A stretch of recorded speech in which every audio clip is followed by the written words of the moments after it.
Você já sentiu o coração apertado diante de suas próprias preces?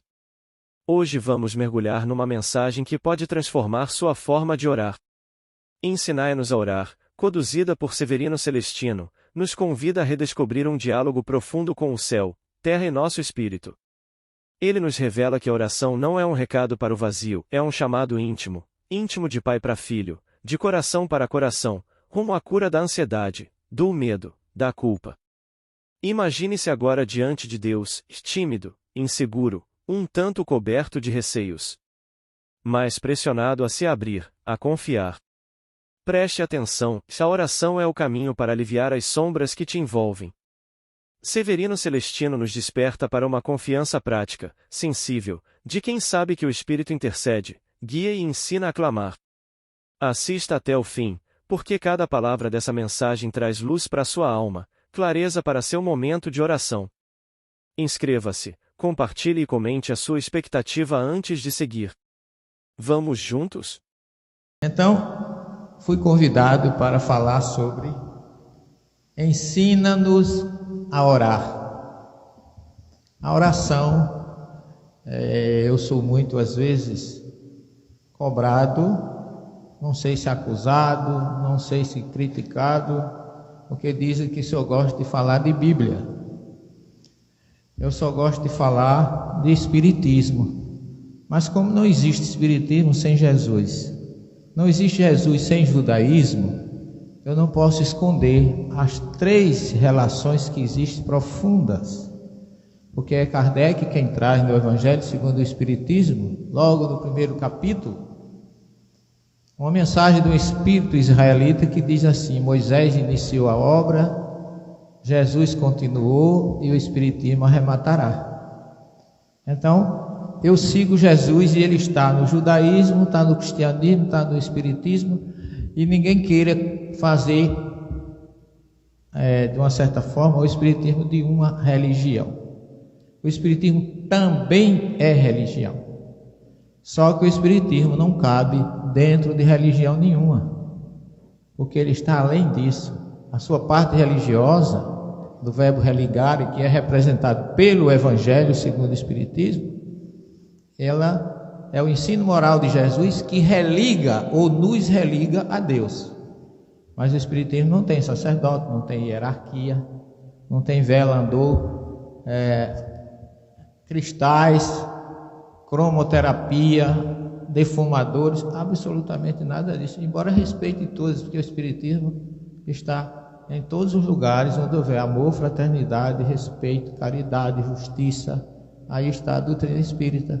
E enquanto eu estiver nessa encarnação, já passei pelo catolicismo, sou teólogo como católico, sou cientista das religiões como professor, já tive em algumas religiões protestantes, mas nenhuma me couberam, graças a Deus. E hoje eu estou na doutrina espírita porque me preenche. E é também a única que me tolera. Não, eu agradeço. Mas eu estou aqui com 3 obras. Essa aqui é o livro. Aqui está representado a primeira revelação, o judaísmo. Esse é o livro de oração judaica, o Sidur.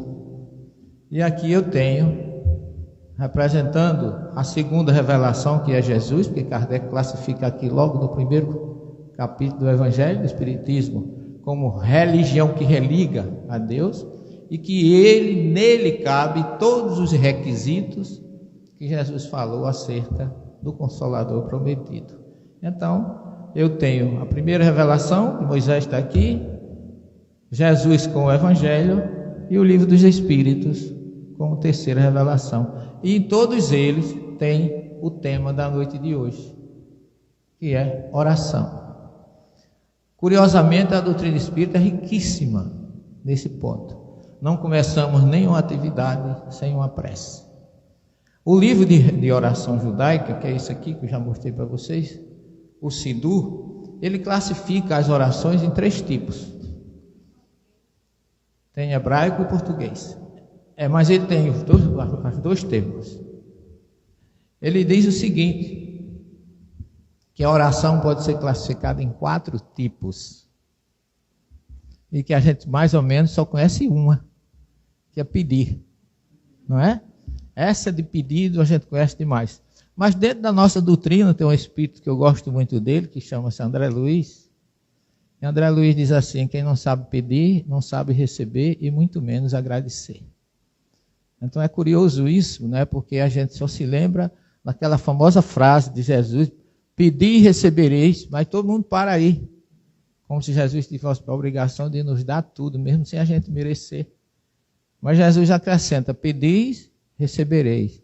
Buscai e achareis. Batei e a porta vos será aberta. Então não existe simplesmente pedir e ficar deitado esperando que as coisas aconteçam sem fazer a nossa parte.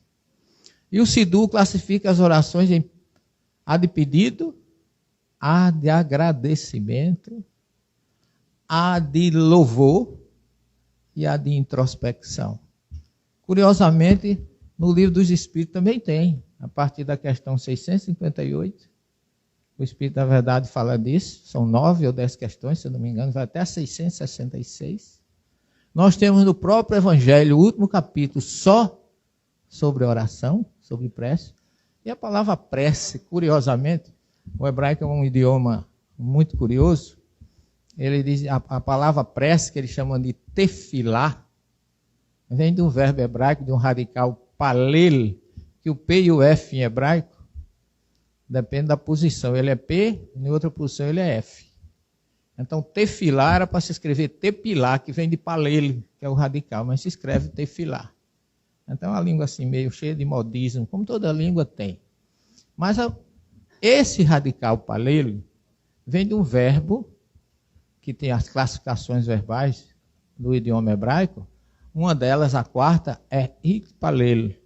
E ler hitpalel é orar, é pedir, é agradecer e é louvar. Só que esse radical, como o verbo é reflexivo, quem estudou português no ginásio, a gente aprendia as frases do verbo que você faz a ação e você sofre. Não é? Por exemplo, Paulo cortou-se. Ele realizou a ação e ele sofreu o efeito da ação. O verbo orar em hebraico, lehit palele, significa julgar a si mesmo. Por isso que os orientais meditam. E curiosamente, eu tenho dado umas voltas, graças a Deus, e a 2 amigas que Deus mostrou na minha vida, chama Márcia e Wanda, de São Paulo. Eu tive a oportunidade de já viajar os caminhos de Moisés, de Jesus, de Paulo, de Maria, em todos, mais ou menos em todos os seus lugares. E eu visitei, porque a gente fica perguntando, né? O Espiritismo traz assim, como complemento, como diz a questão 627 do Livro dos Espíritos, depois do Espiritismo ninguém pode pretextar a ignorância. É o que eu dizia sempre aos meus queridos amigos, colegas, pastores, nas nossas aulas da universidade, quando eu dava notícia de reencarnação, lei de causa e efeito, que geralmente, quando você está dando aula para pastor, que você fala de reencarnação, ele cruza os braços e fica de banda, ele já não se acomoda muito bem no assento. E eu terminava de dizer, alguns até diziam assim, a gente é obrigado a acreditar no que o Senhor está dizendo. Eu dizia, não. Mas Jesus disse que muito será cobrado de quem muito foi dado. E agora vocês já sabem, daqui para frente é por conta de vocês. Ninguém pode, como diz a questão 627, pretextar a ignorância ou dizer eu não fiz porque eu não fui avisado. Daqui para frente, depois que você conhece, você pode dizer assim, eu não fiz porque fui teimoso. Mas nunca pode alegar ou pretestar, como diz o Espírito da Verdade, ignorância. Então eu estive dando uma passeada por esse planeta, graças a Deus, e encontrei coisas curiosas. A oração não começou conosco, não foi a doutrina espírita que inventou a oração, como inventou lei de causa e efeito, tudo isso foram codificações do Espírito da Verdade pela sabedoria do grande mestre, pedagogo Allan Kardec. Nosso espírito modelo, codificador da doutrina. Mas por onde eu passei, eu descobri coisas curiosas. Abraão, lá no livro do Gênesis, ele já orou pelo rei Abimeleque e pelo seu grupo. Isaac também orou por a sua esposa Rebeca. Jacó orou para que Esaú não ficasse aborrecido com ele. Moisés orou depois da sarça ardente, lá no Êxodo capítulo 5. E você vai observando oração em todos os campos por onde você passou. E aí você pergunta, de onde vem esse costume de orar? O Gênesis, o Êxodo, o Levítico, a primeira revelação, fala de oração. Mas ninguém diz como é que se deve orar. Não é curioso que Lucas traga lá, já no capítulo 11 do seu Evangelho, já agora, semana passada, 1.500, 1.600 anos depois de Abraão, Isaac e Jacó, os discípulos perguntam a Jesus, ou peça a Jesus que os ensine a orar. Por quê? Será que um judeu não sabia ainda a orar? Já tinha passado por Abraão, Isaac, Jacó, Moisés, os profetas e Davi. Vocês sabem que a palavra salmo, que é uma palavra grega, no hebraico ele chama terrilim. Sabe o que é terrilim? Louvor. Então, Davi foi o homem que mais louvou a Deus. Mas louvar não é suficiente. Jesus diz, muitos dirão, eu curei em teu nome, eu fiz milagres, eu fiz prodígios, mas eu não te conheço, porque tu praticastes a iniquidade. Orar, na verdade, é um auto-julgamento, é uma reflexão. E quando os discípulos perguntam a Jesus para orar, como devem orar, e tem mais, ele diz assim, ensina-nos a orar como João Batista ensinou aos seus discípulos. O próprio João Batista ensinou a orar, mas não diz como. É curioso porque eu cheguei numa cidade da Samaria, hoje só tem ruínas, mas é o local onde Josué chegou com o povo, a cidade chama Shiló. É uma cidade antiga, e ali foi onde Samuel construiu, a mandado do próprio Deus, o tabernáculo. O que é tabernáculo? É uma casa construída, é uma tenda grande de pano, chama Mishkan em hebraico, que vem do verbo shachan, que significa habitar, morar. E aquilo simboliza a morada de Deus. Simbolizava naquela época, o tabernáculo simbolizava o templo. Você vê que quando Jesus ia falar de oração, ele diz assim, 2 homens foram ao templo orar, porque o templo era o local indicado para ir se orar. Só que em Shiló, está lá ainda hoje, tem réplica de tabernáculo.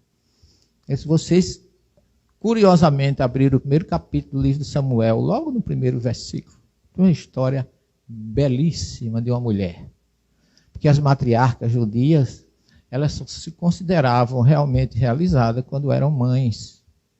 A gente vê o sofrimento de Sara, vê o sofrimento de Raquel, a gente vê o sofrimento dessa mulher lá em Shiló. Hana era o nome dela. Ela era casada com Elcana, e que tinha 2 esposos, Ana e Peniná, ou Penina. Alguns traduzem Penina, do texto original. Mas Peniná, vamos deixar como Peniná. E ela era infeliz porque ela não tinha filhos.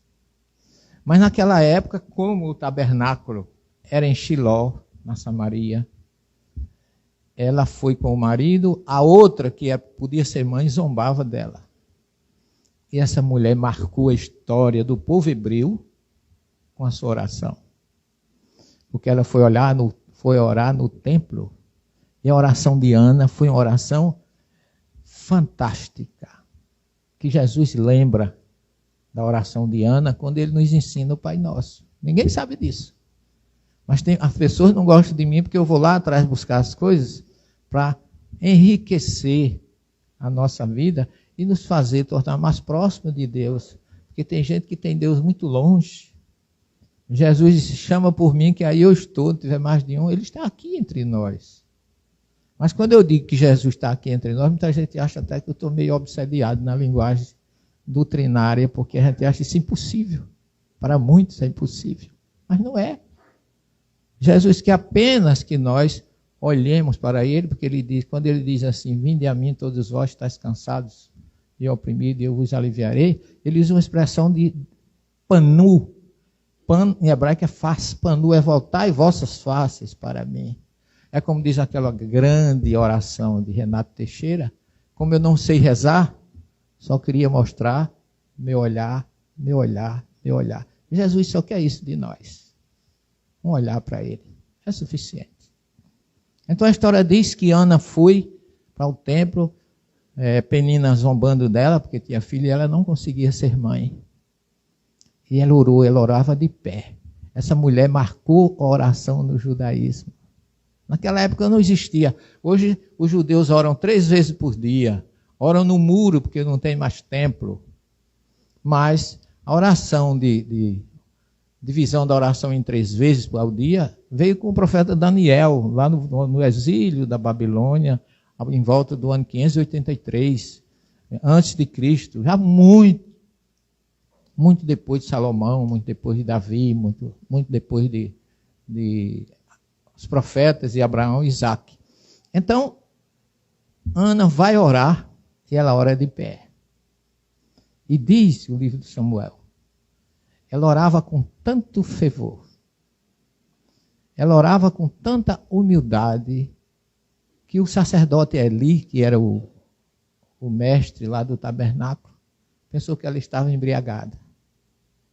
Ela criou uma oração chamada oração em buchicho. Já ouviu falar nisso? Oração em buchicho é aquela oração em que os lábios batem, mas não sai voz. É como Jesus diz, quando fores orar, entra no teu quarto, fecha a tua porta e ora a Deus em silêncio. Porque antes que tu peça qualquer coisa a Ele já sabe o que tu precisa. Jesus está dizendo, imita Ana, esposa de Elcana, que ela orava, que disse que ela fechou os olhos e só se ouvia os lábios delas batendo, mas o sacerdote não ouvia nada. E o judeu agora assim hoje, você chega, eu estive agora no mês de maio, no Muro das Lamentações. Foi até num dia que estava vendo, era um dia muito importante para eles. Eu até filmei e fotografei, mandei para um amigo judeu. E eles fazem exatamente aquele gesto do bochicho. O judeu não ora parado. Vocês vão olhar, eles oram mais ou menos fazendo esses movimentos. Eles não param o corpo, por 2 motivos. Primeiro, porque a circulação é importante, para que haja circulação do sangue. Porque, talvez vocês não saibam, mas um ortodoxo ora de 4 a 8 horas por dia. Né? Aí tem aqueles curiosos que dizem assim, esses homens não fazem nada não, né? Mas eles não param, ficam 8 horas ali com aquele gesto, e eles dizem, diante de Deus, a gente tem que ser como a chama de uma vela, não ficar parado. Porque Deus é que tem o direito de receber todas as nossas vibrações de luz, de amor e de paz. Pois Ana orava a Deus e disse a ele, na sua oração, que se ele lhe concedesse o direito de ser mãe, ela ia oferecer seu filho ao seu templo, ao seu tabernáculo. E ela, logo depois que ela termina aquele período de oração, que volta para sua casa, ela estava grávida. E teve um filho, porque existe uma oração em hebraico chamada o Shema, eles rezam 3 vezes por dia. Shema Israel, Adonai Elohim, Adonai Echad. Ouve, ó Israel, o Senhor nosso Deus, o Senhor é único. E ela, a oração dela, ela disse que se Deus ouvisse, ela ofereceria seu filho para servir ao templo de Deus. E nasceu Samuel. Shema, ouvi. Shemuel, ouviu-me o Deus. E Samuel foi um dos maiores profetas. Foi ele quem ungiu o primeiro rei e o segundo rei de Israel. Foi ele quem ungiu Davi, foi ele quem ungiu Saul. Então a história dessa mulher marca presença ainda hoje nas nossas orações. Porque Jesus, quando você chega no Monte das Oliveiras, que eu considero assim o auge das realizações de Jesus, que ele foi visto a última vez no pico desse monte, que fica até mais alto do que o monte do templo. Aquele monte é todo marcado, vamos dizer assim, topograficamente, por realizações do Cristo. Do outro lado, do Monte das Oliveiras, no meio fica o Vale do Cedron e do outro lado tem o templo. Jesus passava o dia no templo, ensinando. E à noite, como Jesus não tinha muitos recursos, não tinha naquela época a chamada pensão da mocidade, Jesus não tinha dinheiro para pagar nenhuma pensão. Então ele ia para o outro lado, para o Monte das Oliveiras, uma gruta, aonde ele passava a noite ali com os discípulos, que as grutas elas são mágicas. Quando está quente lá fora, está frio cá dentro. Quando está frio lá fora, dentro da gruta é quente. Então eles ficavam ali, aquecidos durante a noite. E aí que os discípulos pedem a Jesus, ensina-nos, Senhor, a orar. Porque, olha, gente, já tinha passado toda essa história das orações de pedido. As orações de Abraão, de Isaac, de Jacó, de Moisés foram de pedido, que é a principal que a gente conhece. Mas tem um dos salmistas, que foi Davi, ele tem uma oração magnífica, que é o Salmo 23. Aquela que diz assim, Deus é meu pastor, não me faltará. Não é nada me faltará, como a maioria até hoje traduz. Como se Deus desse casa, comida e 10 milhões por mês, coisas materiais para a gente. Não. Salomão, quando orou a Deus no templo, orou, veja bem, ele orou pelos judeus e pelos não-judeus. Ele teve uma visão com Yahvé e pergunta a ele, pede-me o que quiseres. Ele disse, eu quero que tu me dês sabedoria para eu governar o teu povo com justiça. E por isso Salomão é considerado aquele que pediu não por ele. Veja que coisa interessante. Quando os discípulos perguntam, Senhor, ensina-nos a orar, aí Jesus começa a ensinar como é que a gente deve fazer uma oração. Quando você quiser orar, não ore nas praças públicas, em voz alta, nem com repetições, como fazem os hipócritas nas praças públicas. Entra no teu quarto. Não é esse ritual de entrar, fechar a porta e passar a chave e ficar isolado, não. Entra no teu íntimo. Conversa com Deus como Ana. É como Jesus dissesse para ele, conversem com Deus como Ana conversou lá em Shiló, quando estava na sua aflição de ser uma mulher estéril. Que naquela época não ser mãe era um castigo para a mulher. Hoje as mulheres já regulam. A mulher hoje está mandando, graças a Deus, muito. E, na verdade, Ana marcou como mulher. Hoje, os judeus oram no templo, ou que não tem mais tempo, mas no Muro das Lamentações, seguindo o que Ana fez. E Jesus disse, seja simples e silencioso. Não é a repetição das palavras. Está lá em Mateus capítulo 6, no seu grande Sermão do Monte, já no 2º capítulo, quando ele ensina como é que a gente deve se dirigir a Deus. E engraçado, gente, eu estava vendo a questão 658 do Livro dos Espíritos. A gente lê, muita gente lê, e não observa o que o Espírito da Verdade escreveu aqui. Eu trouxe só por curiosidade, para mostrar a vocês. Eu adoro esse livro, está cheio de coisa por dentro, lembrança, recado. Porque só tem coisa boa, né? Aí ele diz aqui, olha que coisa interessante. Espírito da Verdade, Kardec pergunta, a prece é agradável a Deus? A prece é sempre agradável a Deus, quando é dita pelo coração.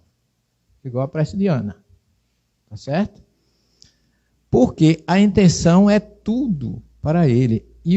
E a prece do coração é preferível a que se pode ler, por bela que seja, se lê mais com os lábios, olha que coisa interessante, do jeito que Ana fazia, do que com o pensamento. Então, quando você coloca Deus no seu interior, você cresce, porque a prece ela tem um objetivo de nos elevar, fazer com que a gente cresça. É isso que Jesus quer de nós. Não sejam como os hipócritas que oram nas praças públicas, não precisa ninguém saber e nem precisa, desculpa a expressão, de algazarra. Deus não é surdo. Não é o barulho que vai fazer ele atender às nossas preces, é a simplicidade, é o sentimento e é, sobretudo, a humildade na oração. Até no momento como esse, Jesus ensinou coisas fantásticas, porque ele dá um exemplo. Ele diz assim, 2 homens foram ao templo orar. Primeiro, na época de Jesus, tinha que orar no templo. Jesus diz, 2 homens foram ao templo orar. Por que ele não disse logo uma multidão foi orar no templo? Porque isso não era o objetivo dele. Quando vocês forem orar, vão todos para o templo orar. Ele não disse isso.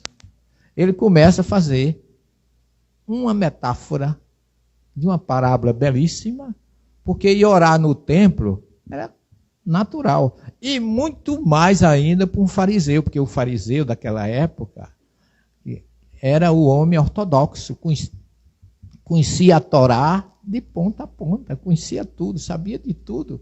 E era conhecido, eles gostavam, como bem Jesus disse, ser reverenciado em praça pública, seus primeiros lugares aonde chegavam, porque eles se consideravam privilegiados. Mas Jesus disse, eles sentam na cadeira de Moisés, pregam o que Moisés pregou, mandam vocês fazer o que eles, suas obrigações, mas eles só mandam. Mas não sejam como eles, que mandam, mas não fazem. Então Jesus disse, 2 homens que foram ao templo orar. Um era fariseu, não estava fazendo mais do que a sua obrigação. E o outro era um publicano. Vocês sabem o que significava um publicano ir ao templo orar? Tem ideia? O publicano, gente, era a figura mais rejeitada, desprezada dos judeus daquela época, porque eles estavam do lado do romano, cobrando imposto do judeu para dar ao romano. Eram mal vistos. Nas ruas de Jerusalém tinha um grupo chamado Zelote, que os zelotes eram ferozes guerreiros, eles andavam com as suas túnicas e com a faca em forma de adaga, aquela adaga curva, dentro da túnica, e se ele encontrasse um publicano, eles degolavam na rua rapidamente e saíam de pé, ninguém sabia quem foi. Porque eles detestavam o publicano. Então, um fariseu ir orar no templo era uma beleza, mas um publicano corria risco de vida. Olha como Jesus foi profundo. Um era fariseu e o outro publicano. E a oração do fariseu, Jesus dá um exemplo, né? Ele dizia assim, olha, Senhor, eu te dou graças, porque eu jejuo 3 vezes por semana. Olha, o jejum era obrigatório, uma vez por ano no Yom Kippur. O cara já jejuava 3 vezes por semana. E eu acho que eu jejuo todo dia. Eu sou melhor do que o fariseu, porque eu estou num regime que só Deus sabe. Aí eu fico achando até engraçado, porque quando eu era menino eu queria comer, mas não tinha o quê. Passei muita fome. Depois que eu venci, graças a Deus, essa dificuldade de ter o que comer, agora o médico disse que eu não posso. Quer dizer, eu nasci para morrer de fome. É ou não é? Então esse jejum material não representa nada, gente. As meninas fazem tanto regime aí, né, para perder uns quilinhos, porque quer ir não sei para onde. Vai chegar. Quando eu conheci uma amiga que ia para a festa, quando disse assim, traz mais aí um cornoscópio, que amanhã eu vou andar mais 3 quilômetros. Porque ela estava se punindo porque ia comer um cornoscópio para não engordar. Isso, aos olhos de Deus, não significa nada, gente. O jejum, por isso que Kardec fala que o jejum agradável a Deus é aquele que nos priva do orgulho, do egoísmo, da inveja, tá certo? É aquele que nos leva ao sacrifício, muitas vezes, do perdão, porque a gente sempre acha que quer ser perdoado. Agora, perdoar, não. Não é? Porque eu estou acima de ter defeito, então eu não preciso perdoar. Agora o outro precisa perdoar. E quando eu vou perdoar o outro, muitas vezes eu digo, você não merece, não, mas eu vou lhe perdoar, porque eu que sou o bom, você é o ruim. A gente está sempre acima de qualquer suspeita. Então, o publicano, coitado, estava ali discriminado, rejeitado. E o fariseu se vangloriando diante dele. Eu jejuo 3 vezes por semana, eu pago meu dízimo, eu faço as minhas obrigações de dono de casa. E disse mais assim, eu não sou como esse publicano que está aí, que não vale nada. Quer dizer, mostra muito bem a característica. E aí Jesus olha e diz assim, já o publicano não ousava levantar a cabeça E de pé, como todo judeu, orava mais ou menos assim: Senhor, tenha piedade de mim, que eu tenho muito erro, ajuda-me, protege-me. Eu me lembro de Ana, da oração de Ana. Jesus está fazendo exatamente, trazendo para eles um conhecimento que todo mundo sabia, só não tinham juntado para uma coisa só. Então, sejam como aquele publicano e não como o fariseu, que já voltou para casa recompensado. Porque ele foi ali se autoelogiar, não foi pedir ajuda de Deus, nem se colocar diante da vontade de Deus. Então, quando vocês forem orar, aí Jesus elabora a maior prece de todos os tempos, que é o Pai Nosso. Porque observe que a expressão hebraica, a palavra Pai é Av ou Ab, Jesus coloca Avinu, que Ave é Pai, e Anachinu é nós. É Pai nosso, Pai de todos. Ele já prega igualdade na oração. Já eu não vou pedir nada para mim. Então, a oração boa aos olhos de Deus é aquela que você se coloca à disposição dele e pede pelos outros. Mas é muito difícil, né? Na véspera do Enem, a gente não pedir pelo nosso filho, né? O meu bichinho já é um homem, já tem 18, 19 anos, eu tenho que pedir por ele. O filho do vizinho, se quiser, que estude. Não é assim que a gente pensa? Mas a gente tem que ter essa humildade de saber que todos merecem, porque para Deus não há acepção de pessoas, já diz o profeta Isaías. Todos nós somos iguais perante Deus. Deus não vê melhor nem pior. Vê filhos dele necessitados. Então, Avinu Shebashamayim, está lá no Monte das Oliveiras, essa oração, gente, em 106 idiomas. Tem até russo, tailandês, tem até tupi-guarani, só que está desse tamanho. As outras orações são grandes, porque é de acordo com o que o país paga, né? Aí tupi-guarani ficou lá só uma coisinha no pé da porta assim, sabe? A gente entra assim, quase nem vê.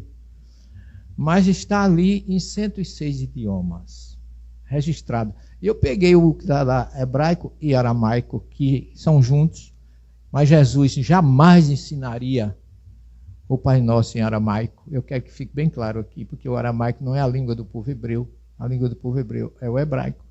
Então ele ensina em hebraico. E eu fiz uma tradução com o texto que está lá, e é belíssima. Porque Jesus diz assim: Pai Nosso dos céus, e não que estais nos céus. Porque Deus está em todo canto. Se ele está no céu, ele não está na terra. Avinu Shebashamai, Pai Nosso que és dos céus, em todo. Santo é o teu nome. Itikadash Shimcha, o teu nome é santo, não é? Santificado seja o teu nome. Ele já é santo, mesmo que a gente goste ou não goste. Ele já é o ser supremo. Então, é a forma da gente ser humilde diante de Deus. Tavô Malikutirá, venha o teu reino. Não é venha a nós. Não tem essa história de venha a nós, não está lá no original. Tavô é o verbo vir no futuro, no imperativo, afirmativo, venha. Tavô Malikutirá, o teu reino. Indistintamente, pessoal. Não é só para mim, não é só para nós humanos, não. Como é que ficam as aves, os animais, as águas que precisam de ser tratadas com carinho? Como é que ficam o mosquito da dengue, que também é a criação de Deus? Ele tem um objetivo. Todos são criaturas de Deus. A vida é dom de Deus. E a primeira coisa que está lá, junto com a água, a palavra maim, eu vou até tomar um golinho. Maim é plural. Haim, plural. Mai e Haim, só muda uma letra. Uma é a água, a outra é a vida. Como dam também é vida em hebraico. Então, água e vida se compram. Não existe vida sem água. Tá certo? Então, Jesus pede que venha o teu reino indistintamente para todos. Tua vontade será feita na terra como também nos céus. Agora cabe, porque onde ele estiver, a vontade dele se fará. E não a gente dizer, seja feita a vossa vontade, como se a gente estivesse permitindo que Deus fizesse a vontade dele. A gente tem tanta autoridade para fazer isso, não é, gente? Então a tua vontade vai acontecer que eu gosto, que eu não gosto. Se a gente fizer um grande movimento agora, for para a beira da praia, todo mundo de mão dada, fazer uma prece para o sol não nascer, ele vai nascer mais quente amanhã. Porque a gente não pode pedir o impossível, aquele que foge do normal e do racional. Porque a vontade divina, as leis divinas são imutáveis, como já dizia Pietro Baldo, ninguém pode transgredi-la. Quem transgredir vai sofrer o efeito em si mesmo.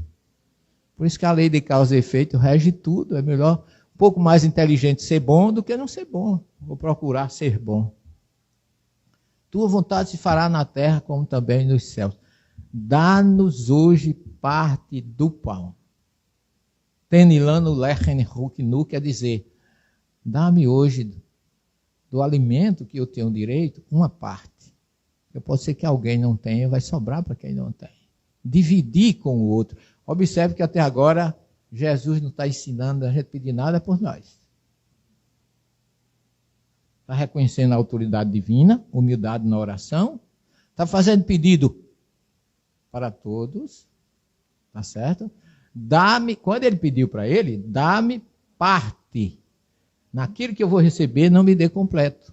Divida com aquele que não tem a possibilidade de ter o suficiente. Por isso que o próprio Mateus, lá em Mateus, ele diz, no juízo final, Mateus 25, 31 a 46, tive fome e me deste de comer, tive sede e me deste de beber. E essa preocupação, essa atitude do grupo aqui do Viana do Carvalho, meu querido, o seu Paulino, conversei muito com o seu Paulino ali embaixo. Troquei muitas ideias na nossa casa, as inaugurações que tinham, ele sempre ia, prestigiava a nossa casa. Meu sogro, Zé Crispim, fundador do Bom Samaritano, trabalhou nessa casa há muito tempo. Até quando eu me casei com a minha esposa, a filha dele, faz uns 15 dias, só faz 43 anos, né? Ele vinha para cá toda quarta-feira, ele dirigia um grupo aqui. Então essa atitude de Eva, de fazer se lembrar, de dar vida, e ela colocou muito bem, todos nós precisamos de sangue. Então é bom se lembrar disso. Como todo mundo precisa, seria interessante que todo mundo doasse. Mas muita gente não pode, que tem alguns que não está em condições físicas, etc, etc. Mas isso a medicina decide. Então, tua vontade se fará na terra como no céu. Dai-nos hoje parte do pão. E agora vem a parte do Pai Nosso, que eu acho muito rica. Quando ele diz, Silarlano, perdoa-nos os nossos erros. Aí a gente diz, assim como nós perdoamos. Será que a gente perdoa mesmo? Não é? Ele diz, perdoa os nossos erros, os nossos débitos, que a palavra hebraica é dívida mesmo. Jesus considera dívida aquele que você deve ao outro. Isso, inclusive, ele disse que aquele que deve está mais inferiorizado do que aquele que não deve. Que é assim que ele usa em Mateus 5, 25. Então, ele diz, perdoa os nossos erros. A expressão hebraica kashé, que significa quando tivermos perdoado o erro daquele que nos ofendeu. Ou seja, se você perdoou, você não precisa nem pedir perdão. Doe perdão.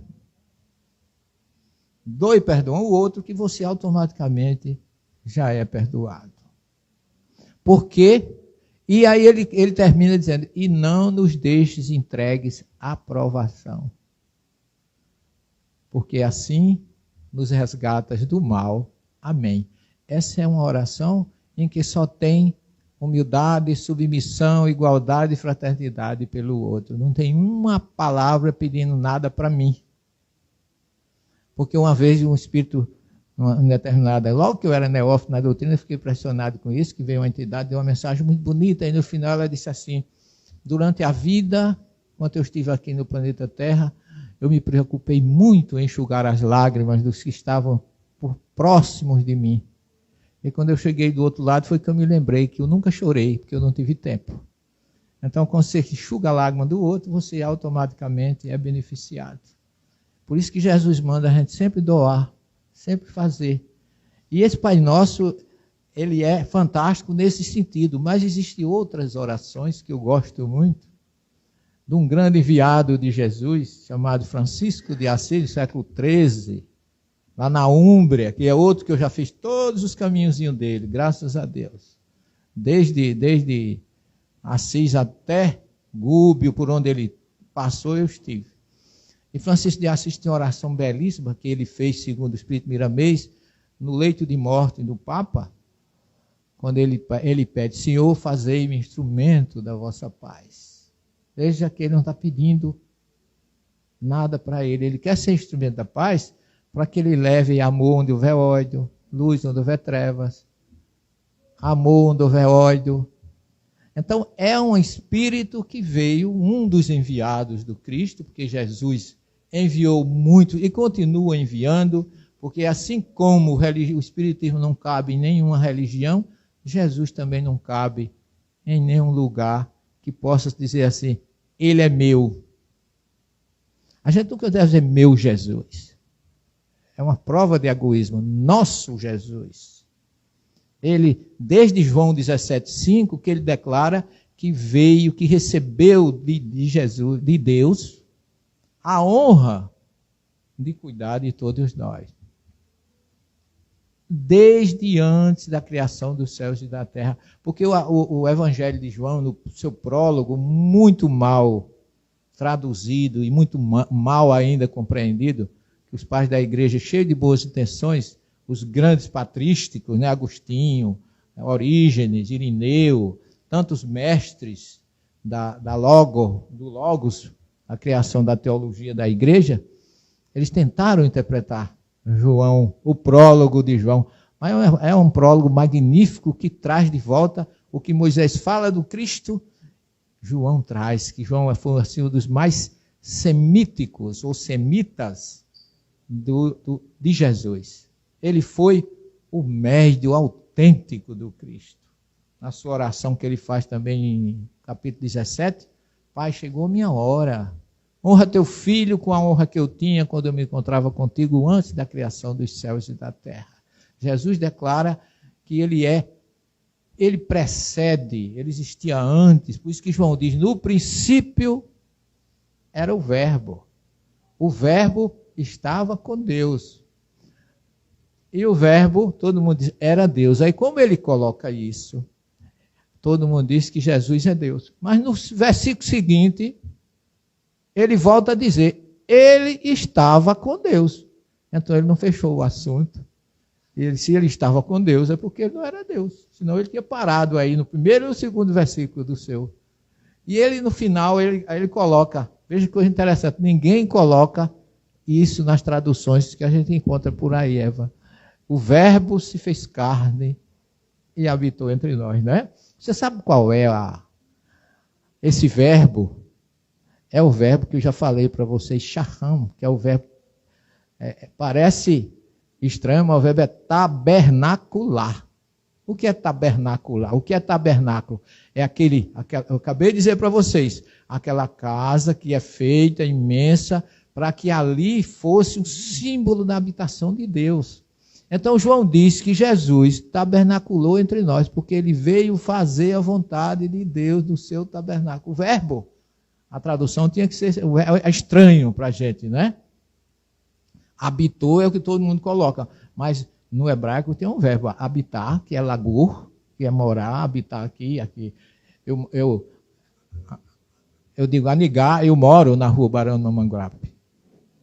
Mas eu não falo em Mishkan, que é uma moradia espiritual, é um local onde existe um conjunto de espíritos elevados e superiores que existe dentro de nós e que está de uma forma espiritual dentro de nós. Não é apenas um habitante físico, o nosso vizinho da direita nem o da esquerda.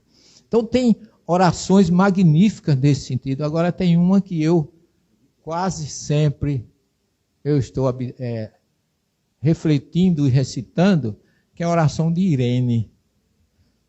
Você sabe quem é Irene, não sabe, Eva? A palavra Irene, em grego, significa paz.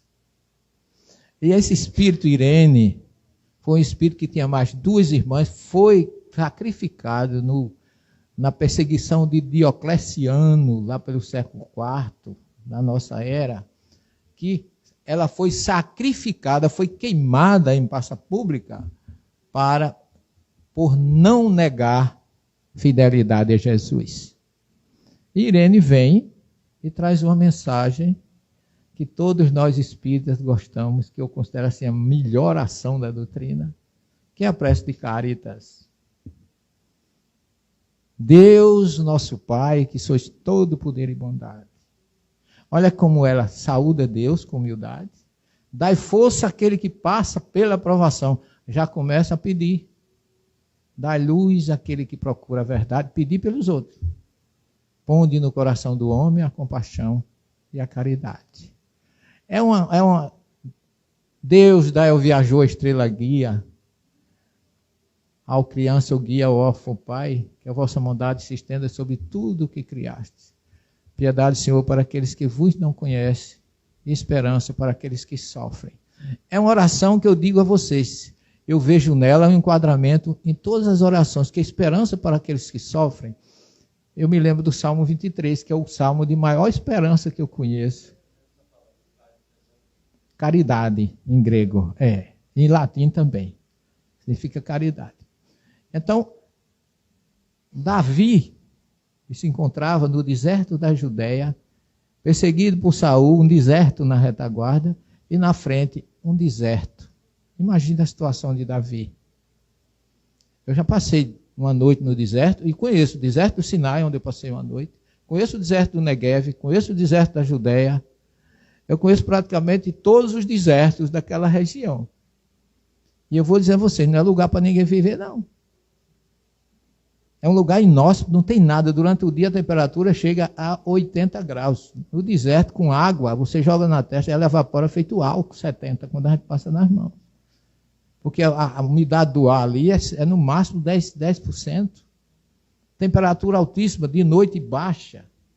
Então esse homem entra, se embrenha nesse deserto, e quando ele vê toda essa perseguição, ele traz uma oração de esperança. Deus é meu pastor, ele não me faltará, como se aqui eu tenho Deus. Para a relva mais fresca me conduzirá. Ele está vendo, alguns dizem que foi uma oração até alucinógena, né? Porque a pessoa num deserto vê um campo verdejante, né? Para a relva mais fresca me conduzirá, para as águas tranquilas me conduzirá, fazendo minha alma retornar, porque ninguém coloca assim.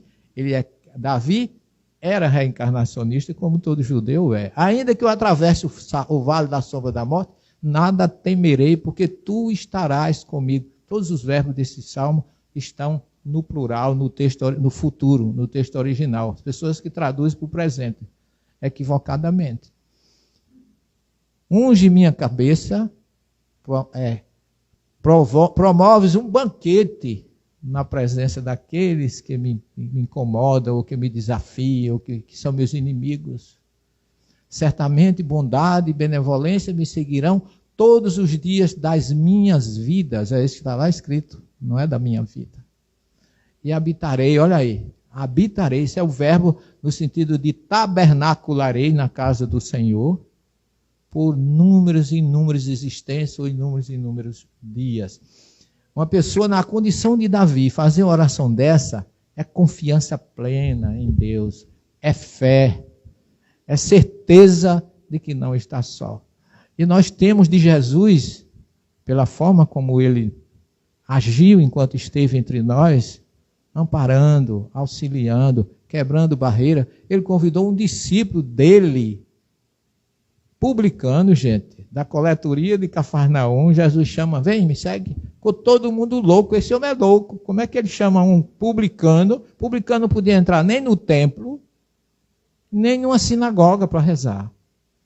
Ele não tinha direito de entrar, nem, vamos dizer assim, se fosse uma casa espírita ou uma igreja assim, o espiritismo eu sei que o receberia, mas todo mundo via mais para aquele lado e deixava ele do lado de cá. Porque era visto com maus olhos, ele era pernicioso. E Jesus traz para fazer parte do seu grupo. Então Jesus quebrou barreira na Samaria, ele vai conversar com a samaritana, era outra dificuldade. Então ele nos mostrou que nos ama. Então ele está à disposição. Vinde a mim, todos vós que estáis cansados e oprimidos, e eu vos aliviarei. Não importa qual seja a sua dificuldade, Se nós estamos num planeta de expiação e prova, é porque temos muitos débitos.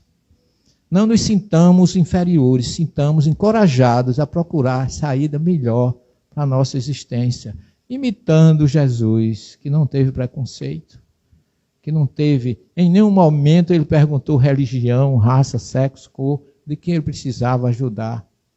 Ajudou a pecadora arrependida, ajudou a mulher adúltera em Jerusalém, foi a Jericó trazer o chefe dos publicanos para dizer, este também é filho de Abraão, recebendo com carinho. E aquele homem, ao ver Jesus na casa dele, ele ficou tão entusiasmado que ele disse, eu dou o quádruplo do que eu tenho se eu enganei alguém. Mas por quê? Porque o quádruplo era o que mandava a Torá, aquele que enganava, devolver o que foi enganado. Então ele já adiantou-se, por isso que Jesus disse, este também é filho de Abraão, de Isaac e de Jacó, porque os publicanos, a maioria eram todos judeus, que decepcionados pelos sacerdotes, por aquelas situações adversas, eles largavam tudo e iam ser publicanos. Abraçavam o material e não o espiritual. Então, pessoal, essa linha, esse paralelo, esse auto-julgamento que Jesus nos ensinou a fazer, vamos começar, porque a doutrina espírita tem tanta oração linda, eu citei apenas a oração São Francisco, que a gente usa muito, canta muito, os conjuntos cantam muito, e a prece de Caritas, que eu acho, né, quando ela termina dizendo que Senhor, dá-me a graça de subir até vós, de ser refletido no espelho que representa a vossa grande alma. Então é uma forma que a gente encontra que esse espírito magnífico, Irene, que estava sintonizada com o Cristo, deixou como herança, através da doutrina espírita para nós, uma oração tão bela. Eu gosto de escutá-la todas as noites. Antes de dormir, eu boto baixinho ali no meu celular e sou embalado pela prece de Irene, através da doutrina, que eu me sinto tão relaxado, graças a Deus, acho que o caminho é esse. A forma de orar nós já temos, o espírita é privilegiado, por isso que o espírito da verdade diz que a gente não pode protestar a ignorância, porque a gente sabe de tudo. A gente tem tudo nas mãos, agora a gente não pode ser, é preguiçoso, porque quem tem tudo, no mínimo, tem que render um pouco mais do que os outros. Não é ser melhor, nem pensar que somos melhor, mas nos entregarmos à vontade do Cristo, pela alegria de ser escolhido dele e que ele tenha nos recebido por misericórdia e por amor. Gratidão a vocês, a Eva, aos irmãos de Bom Samaritano aqui que tem pelo menos estou vendo 4, Fátima, Suzana, Nete e Luciano, que está ali, que é do grupo Nebes também. E a minha professora Vilma, que está por aí, veio falar comigo. Está ali, ó. Professora de História dos velhos tempos que não voltam mais, graças a Deus. Né? E pedir a Deus, neste momento, que vocês sejam muito bem assistidos e que tenham um final de semana cheio de paz, de luz e de gratidão, que é o mais que a gente tem que fazer, é prece de gratidão a Jesus, a Deus, e essa doutrina tão confortadora e tão libertadora. Muita paz a todos e até a próxima oportunidade. E agora, o que fica quando as preces silenciaram? Fica uma certeza, e você não está sozinho. Há um amor que não falha, um Pai que habita sua palavra e escuta seu silêncio. Severino Celestino lembra que a verdadeira oração é feita pelo Espírito em nós, transformando temor em ternura, distanciamento em ligação. Pense, você já chamou a Pai de verdade hoje? Essa conexão pode quebrar ciclos de culpa, ansiedade, afastamento. A oração se torna ponte, bálsamo e verdade quando alinhada à sua essência divina. Convido você a aplicar isso agora. Escolha um momento de silêncio e declare com consciência: Pai, ensina-me a orar com fé, com coração aberto e cheio de amor. Compartilhe essa mensagem com alguém que precisa sentir que a oração é abraço, não cobrança. Deixe nos comentários aquilo que mais tocou o seu coração. E se inscreva, siga conosco nessa jornada de transformação espiritual.